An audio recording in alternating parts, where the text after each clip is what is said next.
Hi everyone, it's early December here in the Bay Area, and this year I wanted to try my hand at growing garlic. So I did a bunch of research online, and what I wanted to do is go through, my process of learning how to grow garlic. So what I have here is a few varieties that I purchased online from a local Northern California online retailer. You can see it right there on the label, and these have been vernalized and have been in the refrigerator since mid October. That way we can successfully, hopefully, sprout some good garlic and get some good harvest. So as part of this garlic pack, I also got some one additional variety I wanted to try. So I just wanted to show you what these look like. Right here is a Spanish Roja. This is a hard neck variety. Right here is a Russian Red. This is another hard neck variety. This guy right here is a Music hard neck variety. That guy right there is a California Early. I believe it's a soft neck variety. And this big guy right here in the net is elephant garlic. And this last one right here is not even a garlic, it's a shallot, but it also came in the combo pack. Also wanted to try giving these a try as well. So what I'm gonna do now is I'm gonna divide these up and get these ready for planting. Here's what I'm gonna be growing the garlic in this year. I don't have any raised bed space, so what I did was I bought some fabric pots online and filled them up with potting soil, well, a mixture of potting soil and a little bit of manure, composted manure from the local big box hardware store. So what is, I just filled them up. You can see there's various sizes, and I was able to actually get these pots in a different color, so we'll give those a try. For what I understand, and for what I researched, was the garlic like to be kept cool for as long as possible, especially during the spring. So hopefully this light color fabric pot, will help with that. So this will be a little bit of an experiment. I already filled these up to almost full, and also hydrated them, watered them down a little bit, because pretty good size. So got these ready for planting. Let's get it started. Here's a quick update. I divided all of the different bulb heads into their individual cloves. What I tried to do was pick the largest, fattest cloves for planting, and hopefully those will turn into the largest and fattest bulbs come later next year. So I just wanted to show you the progress of it. The ones that are smaller or deformed or have a little bit of mold or some other kind of issues, we will eat these over the next few days and give those a taste try. As for these ones, the biggest, fattest ones, and hopefully the most perfect looking, these will be going into the pots. So just wanted to give you a quick update. Let's plant these up.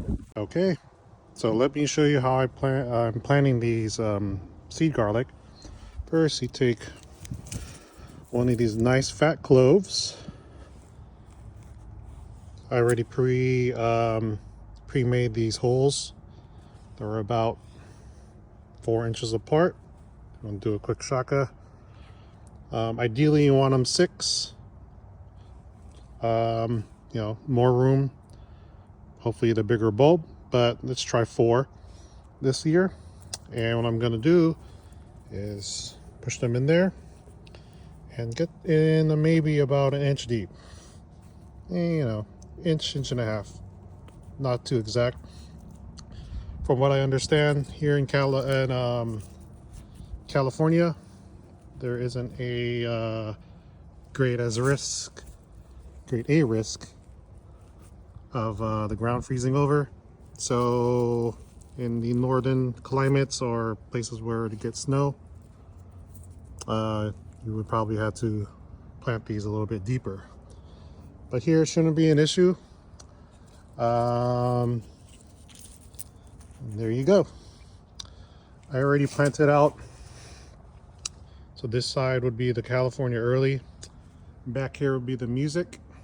And over there are the two red varieties, the Russian red and the Spanish Roja back here.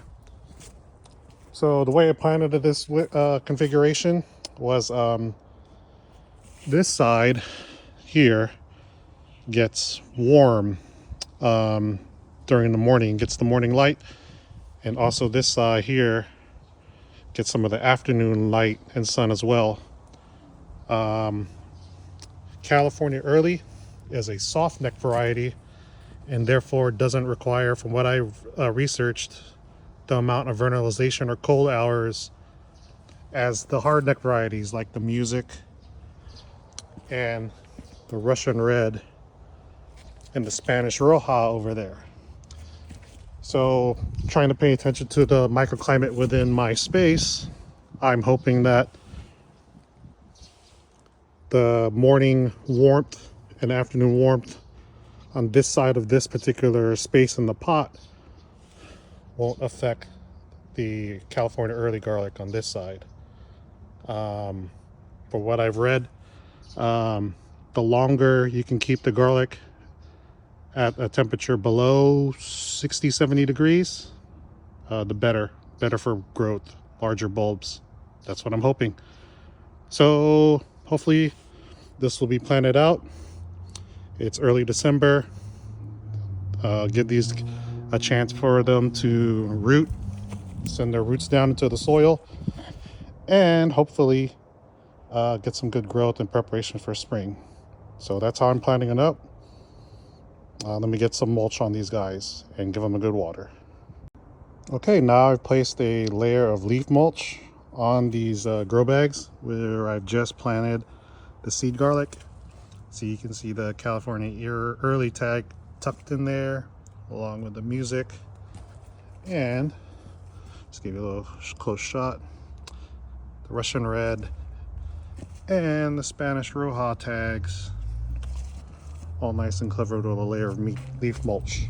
Just gather these leaves around the neighborhood, you know, the typical fall leaves. The mulch will help deal with three things. That'll help keep everything nice and hydrated. Will help regulate the temperature.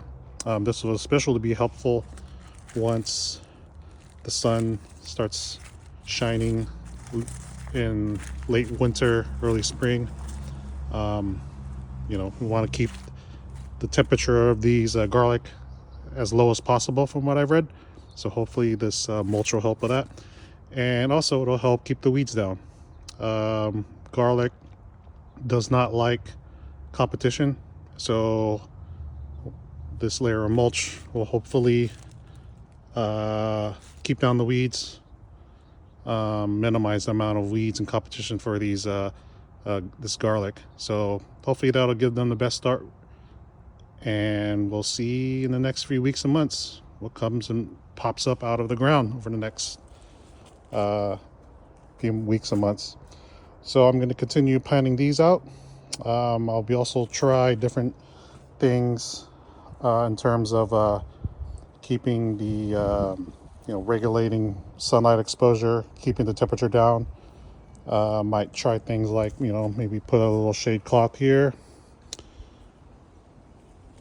Maybe use these grow pots, the lighter colored ones, to block the sun from shining on this side of the bag. We'll see. I do have a little temperature gauge up here, Bluetooth, so I can hopefully use this to track how these different things or methods will help regulate the temperature over the next few weeks and months. So I'll have it tucked away. I'm gonna finish these up, and we'll see in the next few weeks or months. Thank you. Have a good one. Bye.